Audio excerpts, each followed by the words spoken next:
ॐ भूर्भुवः स्वः तत्सवितुर्वरेण्यं भर्गो देवस्य धीमहि धियो यो नः प्रचोदयात्। ॐ शान्ति शान्ति शान्ति.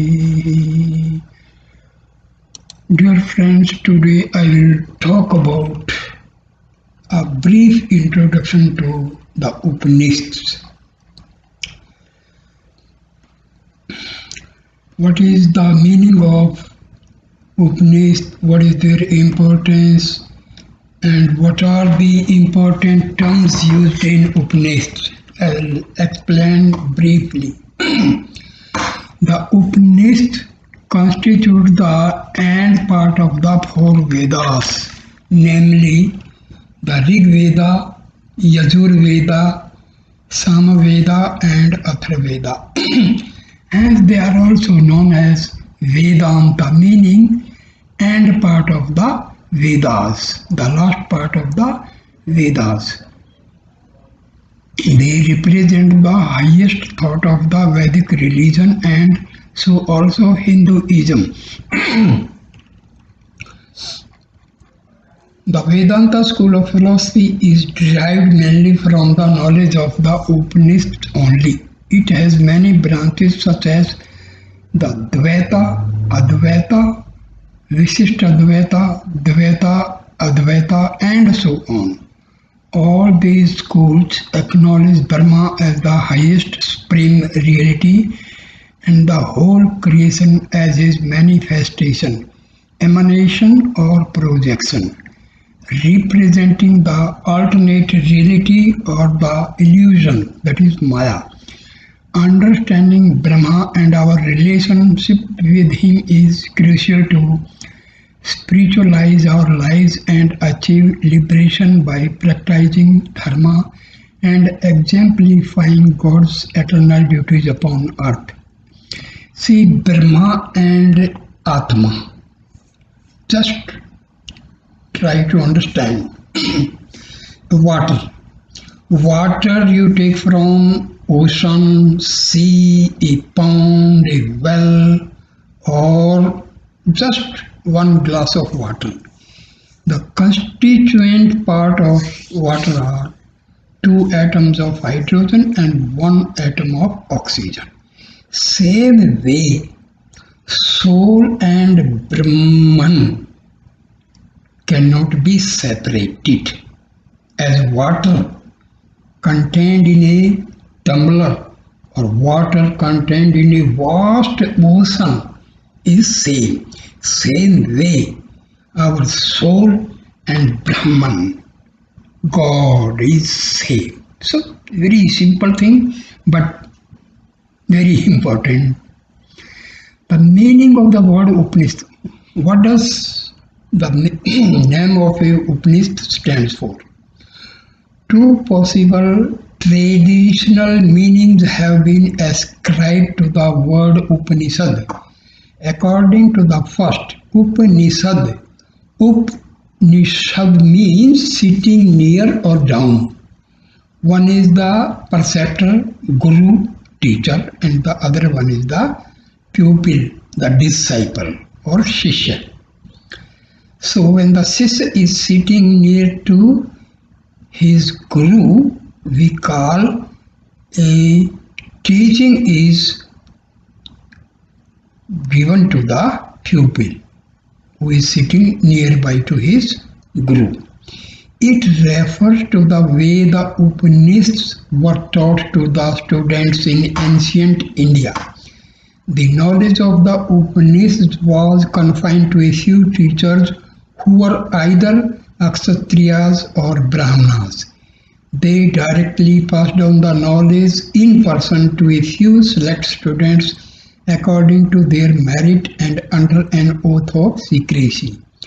Since the knowledge was taught to students who sat near the master at a lower level or at his feet, while the master sat on a higher seat, that is asana.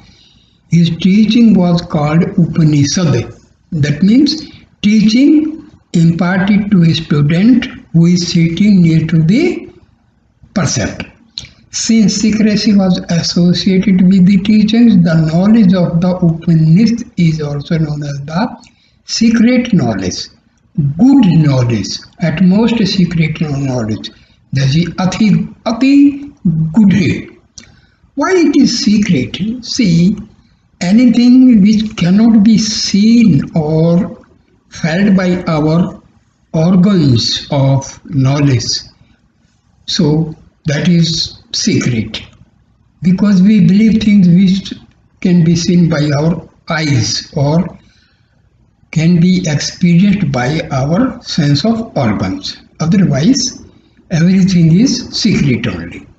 So the knowledge of Upanishad is also known as secret knowledge because everything discussed in Upanishad is not manifested in some form. It is all in subtle form. It is invisible to the eyes, hence it is termed as secret knowledge.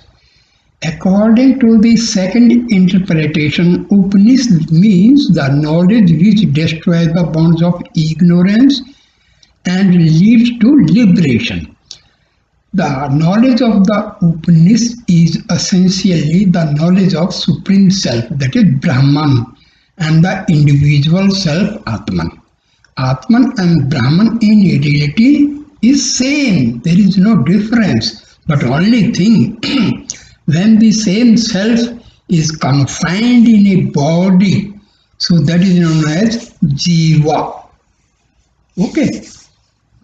Knowledge of these two eternal realities is considered true knowledge or pure knowledge, in contrast to the worldly knowledge, which is called asat. The real knowledge of soul and Brahman is sat. Sat means that is true. And worldly knowledge, that is called asat, secular knowledge, that is, which is temporary and which leads to ignorance, delusion and bondage to the cycle of birth and death. Since the knowledge of the Upanishad destroys ignorance, it is considered liberating knowledge. In his commentary on the Taittiriya Upanishad, Sri Shankaracharya suggested that Upanishad means that which led to the highest bliss. What he probably meant was that the knowledge of the Upanishad would lead to eternal bliss by destroying bondage and suffering. See, the basic nature of our soul is bliss. So, when we can realize our soul, we are entering into the eternal bliss treasure. Simple thing. Bliss and soul, same thing. There is no difference between our soul and bliss because the very nature of soul is bliss and eternal peace. A third interpretation is also possible which lead to the same meaning. Upa, which is usually used as prefix to a verb or a noun, has several meanings. It means an advice or the instruction of a teacher, reverence or worship, and nearness or proximity in space, number, time, or degree. Traditional interpretations of the Upanishad take the last meaning into consideration. If we go by the other meanings, Upanishad means an instruction or advice by a teacher in close proximity from a higher ground of awareness to students sitting below regarding the destruction, shad, of ignorance, bondage, etc. Knowledge and ignorance. The two types, see, knowledge means that when we realize our soul, we realize God, Brahman. That is the knowledge. And unless we do not realize soul, God, so we are in ignorance. So The two types of knowledge are mentioned in some Upanishads, such as the Isha Upanishad and even in the Bhagavad Gita, which is considered by some as an Upanishad in its. See, our Vedanta has three basic parts. One is Upanishad, second is Brahma Sutra, and the third is Bhagavad Gita. So all these three constitute the knowledge of Vedanta.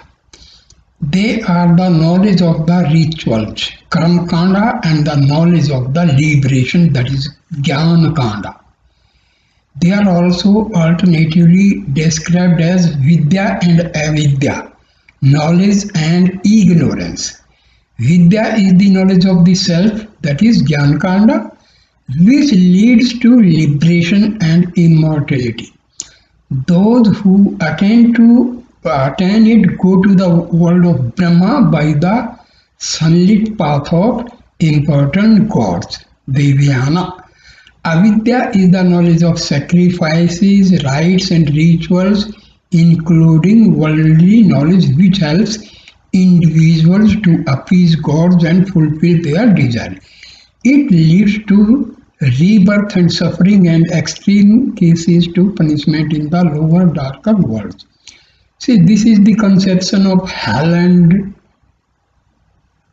Savarg, heaven, hell and heaven. The Upanishads, however, do not ignore the importance of worldly knowledge and the obligations of worldly life without which the world cannot continue. By renunciation of worldly life alone, one does not have to practice spirituality to achieve liberation. One can live the life of a householder and still achieve the same goal by leading a wholesome and virtuous life. Hence, they urge people to practice balance and moderation and pursue both types of knowledge. One should pursue worldly knowledge, that is avidya, to perform obligatory duties and ensure the continuation of the world and the family lineage. Once those obligations are met, one should pursue spiritual knowledge, vidya, and strive for liberation. Now, what is the importance of Upanishads in Hinduism? The Upanishads played an important role in the evolution of ancient Indian thought. Many schools of Hindu philosophy, sectarian movements, and even the later day religions like Buddhism and Jainism derived richly from the knowledge contained in them. Hinduism owes its philosophical depth to the knowledge of the Upanishads only. Otherwise, it would have remained a religion of superficial rituals and rites and become vulnerable to superstition and obscurantism. Indeed, they were largely responsible for its popularity and philosophical intellectual appeal. If today Hinduism is able to attract the attention of many contemporary thinkers and scholars from diverse backgrounds, not only from India but elsewhere, the credit goes mainly to the spiritual and philosophical knowledge of the Upanishads and their ageless wisdom. Regarding them, Schopenhauer commented, thus, the access to the Vedas by means of the Upanishads is in my eyes the greatest privilege which this still young century may claim before all previous centuries. Upon reading the French translation of the Upanishads from Persian by Anquetil du Perron, he said, it is the most satisfying and elevating reading with the exception of the original text which is possible in the world. It has been the solace of my life and will be the solace of my death. The age of the Upanishads. It is difficult to determine the age of the Upanishads. They were composed at different times and ages by different seers and scholars in the long history of Hinduism. Some, like the Brihadaranyaka, Chandogya, Taittiriya, Aitreya, and Kaustubhi Upanishads are the oldest, which some were composed during the medieval period up to 17th and 18th centuries. The oldest Upanishads, or at least portion of them, were probably composed during the early Vedic period, when the Vedas themselves were in formative stages, and the Atharvaveda, the fourth in the series, was yet to be formally recognized as a Veda. Some were, some were probably composed in the later Vedic period. The oldest Upanishads are also probably renditions or fragments of the earlier Upanishads. There is little doubt that the knowledge and philosophy of the Upanishad has evolved over time through the contribution of many seers, masters, and self-realized souls. As a result, they acquired greater depth and complexity for which they are known today. There is also no unanimity as to their number. There might have been 300 Upanishads or so in the past. Most of them were lost due to the secrecy associated with them and the restrictions imposed upon their teaching by the tradition. The principal Upanishads are 108, of which the major Upanishads are about 12 or 13, namely Aitreya, Chandogya, Brihadaranyaka, Taittiriya, Kaustubhi, Savetswara, Kena, Katha, Maitrayani, Isha, Mandukya, Mundaka, Prasna. About 30 or so are also classified as minor Upanishads, since their knowledge seems to be derived from previous Upanishads. The main teachings of the Upanishad. The Upanishads occupy an important place in Hinduism as an important branch of spiritual knowledge, which is conducive to liberation. They, along with the Bhagavad Gita and the Vedanta Sutras, that is Brahma Sutra, are considered Prastantraya, the triple means to the great journey of liberation. However, the Upanishads are not well structured or systematic. The same chapter or section may contain many ideas loosely put together, without any correlation between one verse and the other. You may also find in them repetitions and redundant information. The following are the important topics and recurring themes which are frequently found in most Upanishads. Brahman. He is the universal supreme self, the highest god of Hinduism, who is the source of all and the destination of all. He is described as the indestructible, eternal, indestructible, mysterious, supreme being who is both known and unknown, with form and without form, and transcendental and immanent. Atma. He is the individual self, an aspect of Brahman, who is pure, eternal, indescribable, and indestructible in his transcendental state. In the field of nature, he becomes the embodied self, that is Jivatma, experiences duality and undergoes numerous births and deaths until his liberation. Prakriti. See, our body has three parts.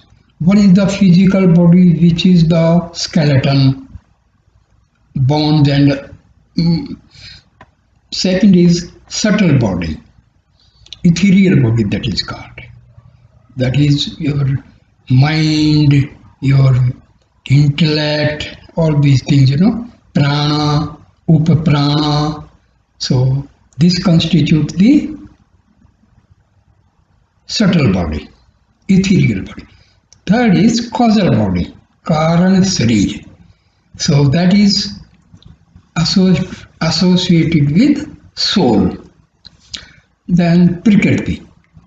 She is the material aspect of Brahman, who provides materiality, dynamism, diversity, and change to the manifested reality of Brahman. She is the active principle of Brahman, divisible but indestructible. See, we know matter cannot be destroyed, it can be given different shapes. Who manages the entire creation with her innumerable powers, Shaktis, and deluding nature, that is Maya. Creation. The Upanishads contain many verses which describe how the creation happened. They describe Brahman as the source of all creation. According to them, creation was an act of personal sacrifice by Brahman. In the beginning, there was Brahma only, nothing else existed. Then he became many and manifested the world and beings, devas. The gods are aspects of Brahman. They may know him or may not know him or may know him partially. They play an important role in creation and represent Brahman in their highest and purest state. Their hierarchy in creation depends upon their knowledge of Brahman and purity. Organs. The organs in the body are partial manifestation of Brahman. They are also considered devas in the microcosms of beings. They are vulnerable to evil influences and desire redundant actions. Breath in their Lord. They remain in the body as long as the body is alive. Upon death, they leave the body and depart to their respective spheres. See here, organ means our five organs of, that is the five or sense organs. Sacrifice, the Om. Upanishads such as the Mandukya contain reference to the, see, the sacrifice is not the part of Upanishads. Sacrifice, that is, it is misunderstood actually speaking. Om. Upanishads such as the Mandukya contain references to the sacred symbol Om and its correlation with Brahman. They describe Om as Brahman in the form of word Akshara Brahma. Each syllable in it has a symbolic significance. They represent the different states and forms of Brahman. Since it is a Brahman himself, by meditating upon it and chanting it, one can become pure and attain a liberation. Then death. It is one of the recurring themes in the Upanishads and described as one of the first manifestations of Brahman. Death rules our world, hence ours is a mortal world. He is the great devourer who devours everything. Devour means destroy everything, and whose hunger is insatiable. All that exists here is his food and end up becoming his food. In the sacrifice of life, all beings become the offering to the god of death. Yoga. References to yoga are found in several Upanishads. Some Upanishads are also known as Yoga Upanishads since they exclusively deal with the theory and practice of yoga. Frequent references to yoga in the Upanishads prove beyond doubt that the practice of yoga is rooted in the knowledge of the Upanishad and integral to Hindu. See, now the term yoga is completely misconceived. It is misunderstood.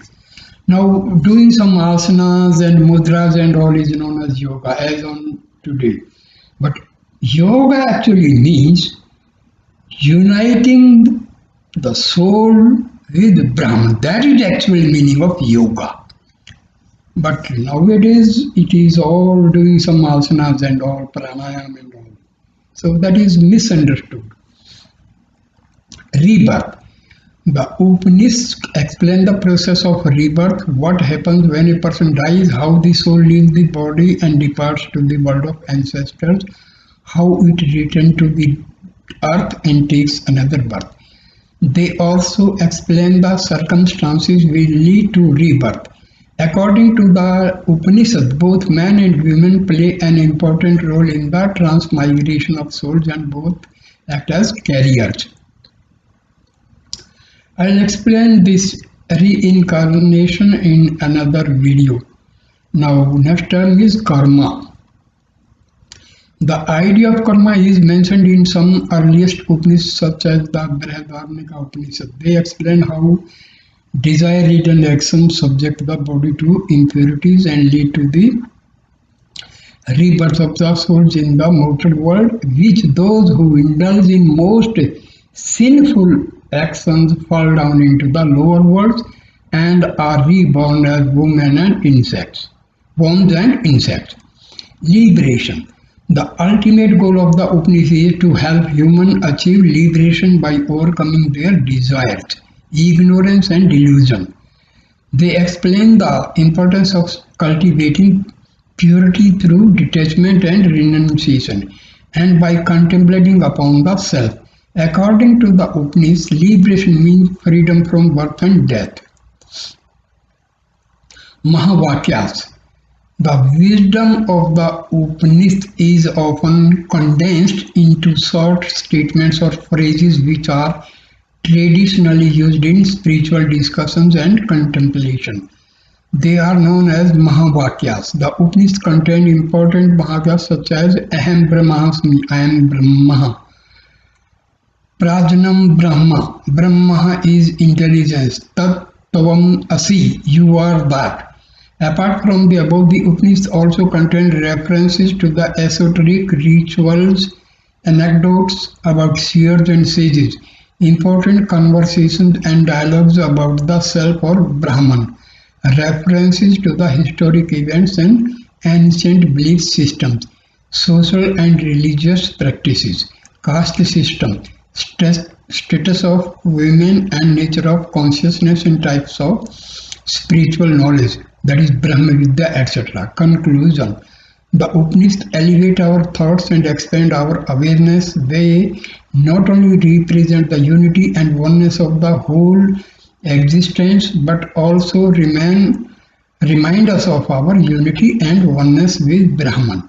Since we are divine beings who possess the spark of Brahman and represent his consciousness and beingness as his aspect, it becomes obligatory on our part to live up to the lofty vision they represent and elevate our consciousness into still greater heights. From the Upanishads, we learn this. A devotee may worship God in initial stages, but eventually he must overcome his limitations and become God in word and deed so that he manifests the best and the highest in him.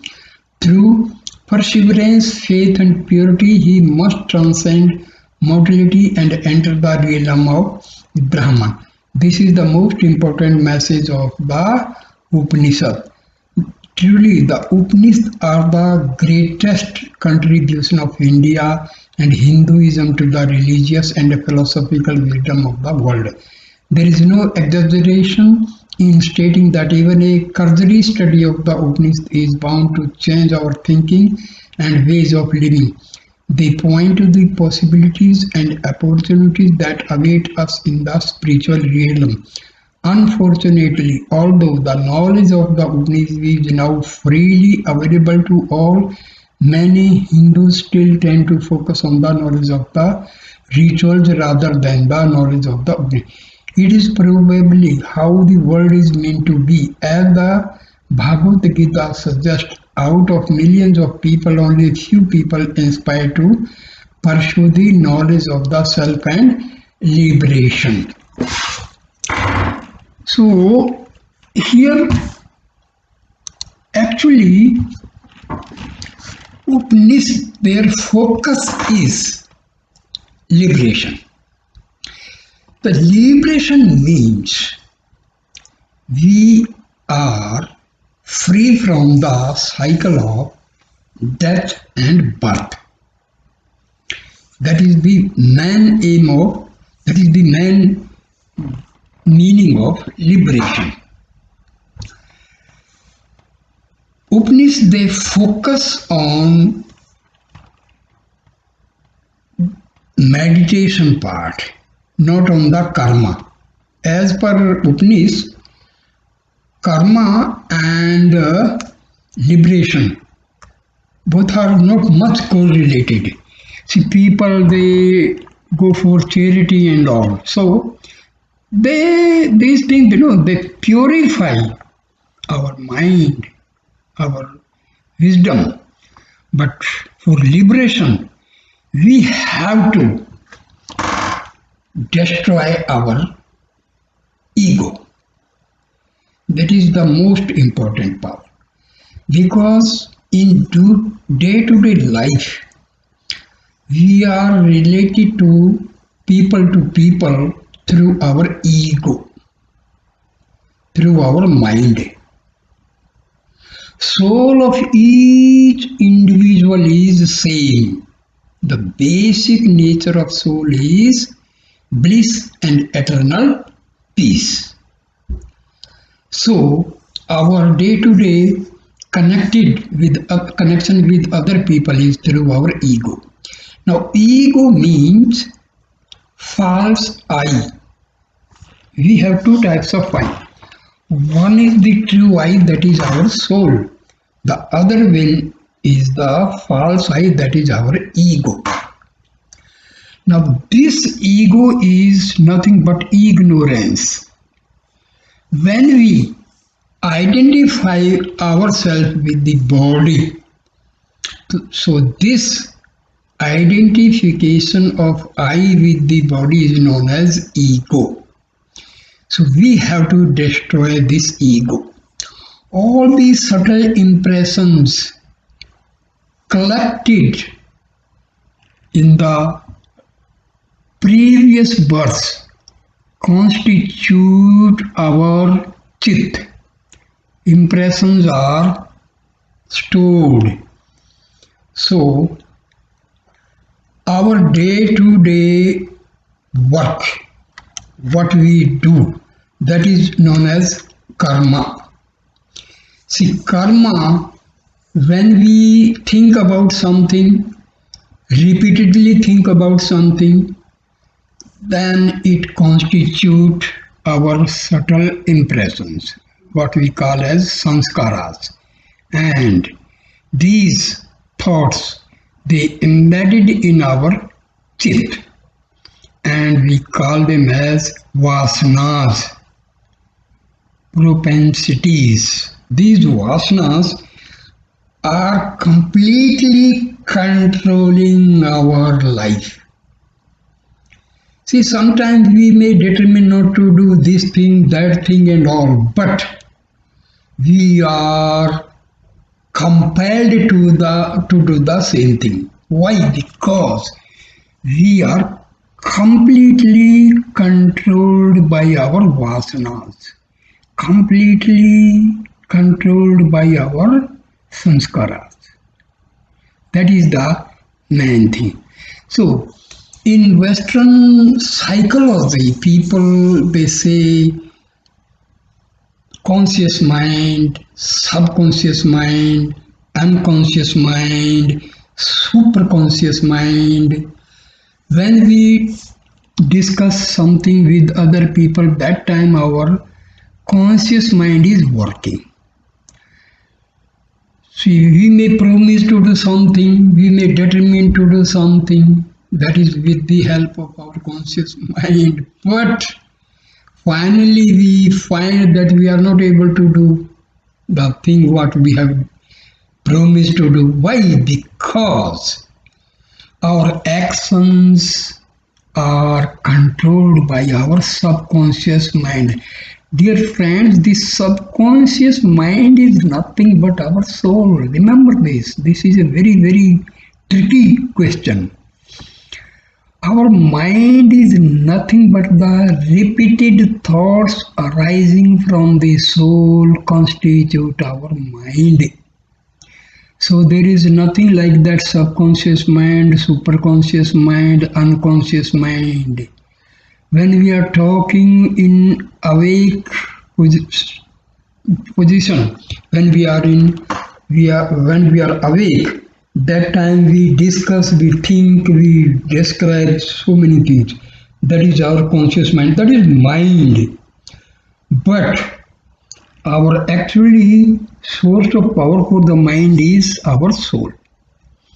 Each and every part of our body derives power from the soul. Even pranas, they are source of pranas in our body is soul. For each and every part of the body that is driving the power and force from the soul only. So that is the very basic thing. So what we have in mind, we must destroy our ego.